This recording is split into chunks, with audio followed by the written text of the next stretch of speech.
చెప్తూనే ఉన్నాం పక్క ఎవరైనా కానీ ఎంత పెద్ద ఉన్నాయినా కానీ మీరు దేవుడికి ఇచ్చే విలువ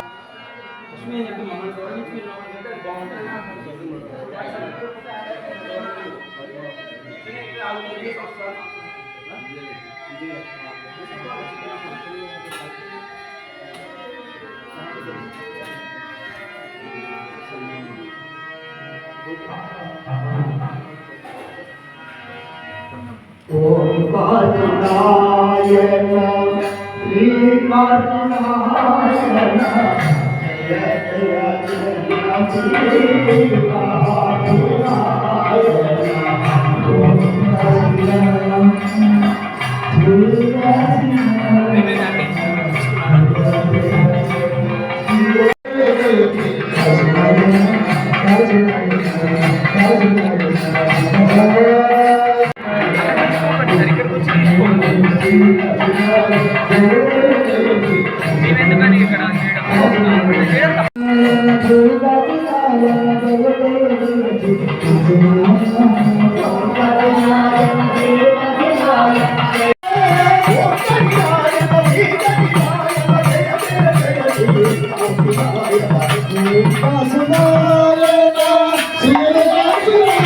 శ్రీ కార్తికాయన జయ జయ జయ శ్రీ కార్తికాయన ఓం కార్తికాయన శ్రీ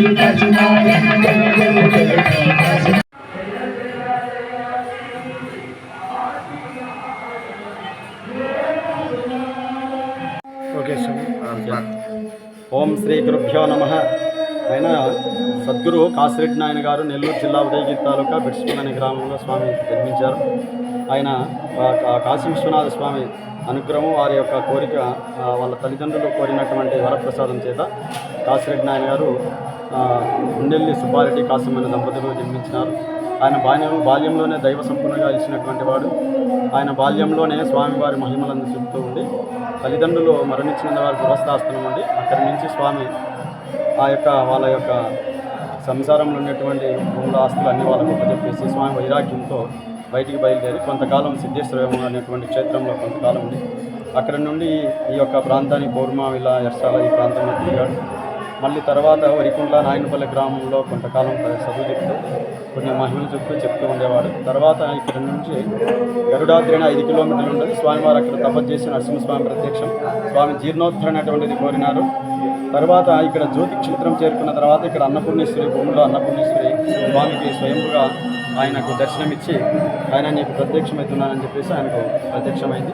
అమ్మవారిని లోపల భూమిలో విగ్రహ స్వరూపంలో బయటికి తీపించి జ్యోతి నరసింహస్వామి అనేటువంటి ఆ యొక్క గర్భగుడిలో ఆయనను ప్రతిష్ఠించి అక్కడ స్వామివారు అక్కడ ఆమెను పెట్టేసి లోక కళ్యాణార్థం కోసం స్వామివారు అక్కడి నుంచి అన్నదానం తెలుపుతూ స్వామి యొక్క మన రాయలసీమ మొత్తం అంతా తిరిగాడు. హైదరాబాద్లో కూడా బాగా స్వామి తిరిగాడు. స్వామివారు ఆయన భక్తులను వచ్చి వాళ్ళు మా ఇంటికి రావాలంటే స్వామి అప్పుడు చెప్పినప్పుడు రాడు, కానీ తర్వాత ఆయన ఏదో ఒక రోజు పోయి వాళ్ళకి దర్శనమిస్తూ ఉండేవాడు. జీర్ణోద్ధరణ అటువంటిది స్వామి ఆయనకు ఎక్కడెక్కడ ఏ ప్రాంతంలో ఏ దేవాలయంలో అక్కడ ఆయన జీర్ణోద్ధరణ చేయాలో ఆయన పోయి ఆయన పాదం పెట్టేసి ఆయన ఇక్కడ అన్నదానం చేయండి అని చెప్పేసి ఒక్కొక్క భక్తులకు ఇక్కడ బాగా జరుగుతుందని చెప్పేసి వాళ్ళకి చెప్పేసి స్వామి అక్కడి నుంచి మళ్ళీ ఇంకొక క్షేత్రానికి చేరి అట్లా చేస్తూ స్వామి జీర్ణోద్ధరణ చేస్తూ అన్నదానం చేస్తూ స్వామి రాయలసీమ అంతా తిరిగాడు. భక్తులందరూ వారు కోరిన ప్రకారం స్వామివారి దర్శనం చేసుకున్న వాళ్ళకు ఆయన ఇది జరిగిపోతుందని చెప్తూ ఉండేవాడు. కొంతమందికి పిల్లలు కానీ వాళ్ళకు స్వామి ఉద్యోగాలంటే ఉద్యోగాలు, అట్లా స్వామివారు అందరికి భక్తులకు ఆయన యొక్క ఆశీర్వాదం చేసి ఇస్తూ తిరుగుతూ వచ్చాడు. స్వామి ఆయనకు గరుడాద్రిలో ఉన్న టైంలోనే గోవులు అంటే ఇష్టం. ఆయన ఎక్కడ కూడా ఆశ్రమాలలో గోవులు అనేది ఉండాలనేటువంటి ఆయన కోరిక. స్వామి అన్నీ తిరుగుతూ లాస్ట్లో చివరిలో ఈ యొక్క జ్యోతి క్షేత్రానికి 1995 డిసెంబర్ 6వ తారీఖు దత్త పౌర్ణమి రోజు స్వామివారు జ్యోతికి ఈ యొక్క అన్నపూర్ణ ప్రతిష్ఠ కార్యక్రమాన్ని భక్తులకు తెలియజేశాడు. తెలియజేసి లాస్ట్లో చివరిలో ఇక్కడికి వచ్చి స్వామి ఆ యొక్క జ్యోతి వెలుగుతుందని చెప్పేసి స్వామివారి ఇక్కడికి వచ్చి 1995 డిసెంబర్ 6వ తారీఖు దత్త పౌర్ణమి రోజు స్వామి అన్నపూర్ణాదేవి ప్రతిష్ఠ కార్యక్రమం అయిన తర్వాత స్వామి ఇక్కడ ఆయన అంశ వదిలి ఇక్కడ సమాధి స్థితి పొందారు. స్వామి జ్యోతి అనే దానికి ఒక 10 days ముందే స్వామి ఆ యొక్క జ్యోతిని ఆయన యొక్క హృదయంలో కొంతమందికి చూపించి ఇట్లా ఉంటుంది ఈ జ్యోతి అనేటువంటిదని తెలిపెడతారు. స్వామి ఆ యొక్క సమాధి 1995లో సమాధి అయినప్పటి నుంచి వేలాది మంది భక్తులు వచ్చి ఆయన యొక్క సమాధి దర్శనానికి ఈ యొక్క జ్యోతి అనేటువంటి దాన్ని పేరు పెట్టినారు. కాబట్టి జ్యోతి అనేటువంటి ఒక విధానంతో స్వామివారి సమాధి దర్శనానికి వేలాది మంది వస్తూ ఉంటారు. ఆయనకు డిసెంబరు నెలలో దత్త పౌర్ణమి అనేది వచ్చింది. ఆ పౌర్ణమి రోజు స్వామివారికి ఈ యొక్క బ్రహ్మోత్సవం కార్యక్రమాన్ని ఆరాధన కార్యక్రమం జరుగుతుంది. అప్పుడు లక్షలాది మంది వచ్చి స్వామివారి దర్శనం చేసుకొని వాళ్ళ కోరికలన్నీ తీర్చుకొని స్వామివారికి తలుచుకొని పోయిన తర్వాత వాళ్ళకు ఉద్యోగాలు కానీ ఏమైనా కానీ స్వామివారికి నమ్మకం చేత భక్తులు వాళ్ళ కోరికలు పొంది ఆయన ఆశీర్వాదం మీద తీర్థ ప్రసాదం తీసుకొని ఆరాధన కార్యక్రమాలన్నీ వేసిస్తూ పోతూ ఉంటారు. స్వామి మాకు స్వామి నాయన ఇక్కడ ఎవరు అయినా కూడా లేదు అనేటువంటి పదం కలగొద్దని మనము మంచి సంకల్పం చేస్తున్నైనా దానికి అదే వస్తుందని చెప్పి స్వామి లాక్యత్వం దాక్కుండా ఉందని చెప్పేసి స్వామి మీకు ఎటువంటి పదవి రాదని కూడా మాకు చెప్పారు.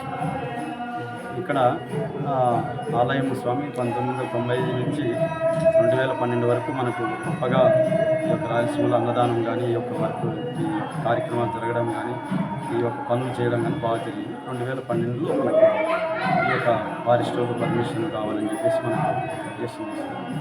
అక్కడ నుంచి స్వామివారి కార్యక్రమానికి ఇప్పుడు యొక్క గుడికి పర్మిషన్ తీసుకొని చేయాలని అంటున్నారు.